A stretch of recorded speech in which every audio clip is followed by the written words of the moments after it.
Kalau kerja muka jangan ditinggal. Nanti biar di tempat kerjaan kagak cari muka.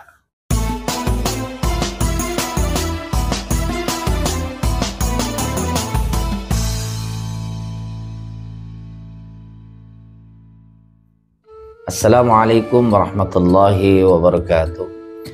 Bismillahirrahmanirrahim. Alhamdulillahirabbil alamin, amma ba'du.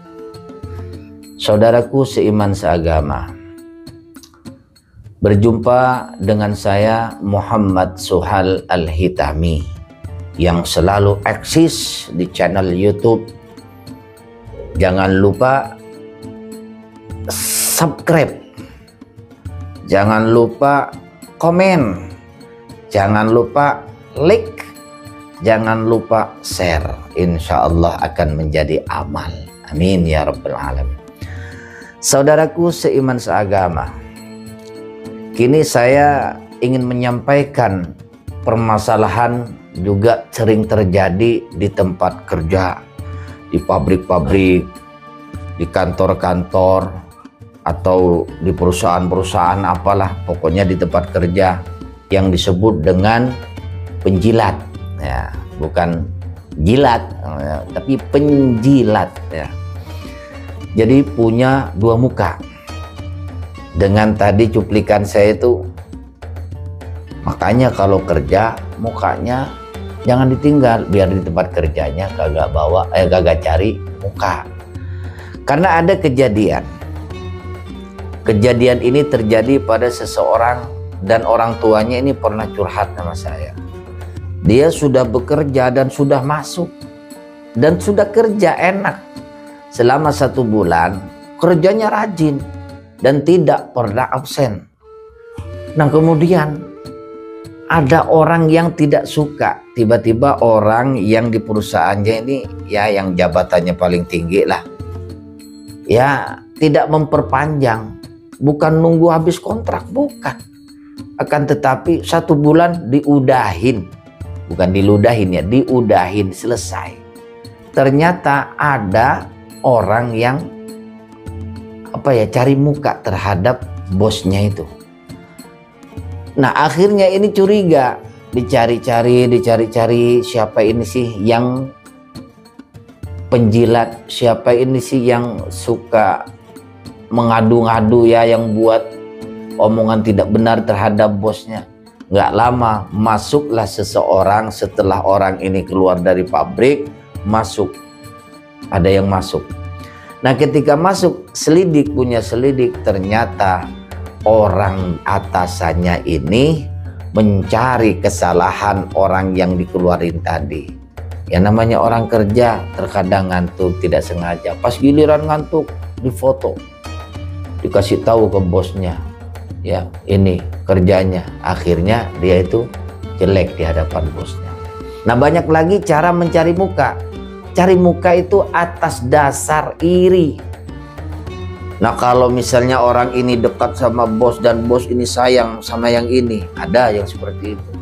Nah, bagaimana bos ini bisa tidak suka dengan karyawan yang disenengin ini, yang dekat dengan karyawan ini? Biar bagaimana bosnya nggak seneng, nggak suka.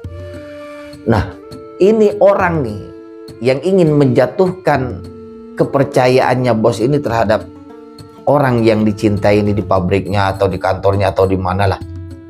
Nah, dari sini orang akan berusaha untuk menjelekkan karyawan yang dicintainya, yang disenenginya itu di tempat kerjanya. Akhirnya apapun akan dilakukan untuk menjatuhkan karyawan yang satu ini, agar karyawan yang satu ini ya dipecat lah, atau pensiun dini lah, atau bagaimanalah cara atasan untuk memberhentikan dia. Nah, ketika dia udah keluar, nah yang berbuat fitnah ini, penjilat ini, yang suka cari muka ini, masuklah di posisi orang yang ini. Apakah itu dosa? Lah, dosa. Agama itu melarang, ya. Agama itu tidak suka dengan orang yang penjilat. Itu bisa disebut juga munafik, ya. Kalau di depan bosnya dia pura-pura rajin, kerjanya seakan-akan disiplin. Setelah dia keluar, dari ruangan itu ya dia pecicilan, bisa jadi dia ngomongin bosnya. Nah, ketika dia kerja, bosnya pergi, dia ya seenak-enaknya saja, kadang malas untuk kerja. Tapi ketika orang yang disenangi oleh bosnya, dia tidak suka. Nah, ini yang disebut penjilat. Ya, tidak suka dengan kawan atau karyawan yang satu disenangin oleh atasannya, dan dia berusaha bagaimana orang ini tidak disenangin oleh atasannya. Caranya bagaimana? Yaitu tadi, dia memfitnah, dia mencari kesalahannya, dia mencari kelengahannya dari orang yang karyawan yang disenengin bosnya ini. Nah, kembali lagi, saudaraku seiman seagama, janganlah menjadi orang yang suka cari muka di depan bos untuk menjatuhkan orang lain. Mudah-mudahan sifat-sifat yang seperti itu yang dibenci oleh Allah Subhanahu wa taala tidak jatuh kepada diri kita dan saudara-saudaraku seiman seagama. Karena semua perilaku itu timbul dari iri hati, timbul dari dengki. Setelah dia itu punya rasa iri dan dengki, dia akan berusaha untuk menjatuhkan orang lain. Dia akan berusaha untuk menjelekkan orang lain. Nah, di sini Rasul Nabi Muhammad SAW tidak menyukai orang yang disebut penjilat, dan Allah juga benci terhadap orang yang punya sifat dengki dan iri hati. Nah, ini akan membawa amal yang buruk kepada orang yang mempunyai sifat iri dan dengki, dan itu juga akan dibawa nanti ke hadapan Allah Subhanahu wa taala. Janganlah kita berbuat iri dan dengki sehingga menzalimi orang lain. Ingat ada Allah, ingat ada akhirat. Suatu saat semuanya akan kembali kepada Allah dan akan mempertanggungjawabkan tentang kehidupan kita nanti di hadapan Allah Subhanahu wa taala. Mudah-mudahan terhindar dari perbuatan yang dibenci oleh Allah Subhanahu wa taala. Amin ya rabbal alamin. Wassalamualaikum warahmatullahi wabarakatuh.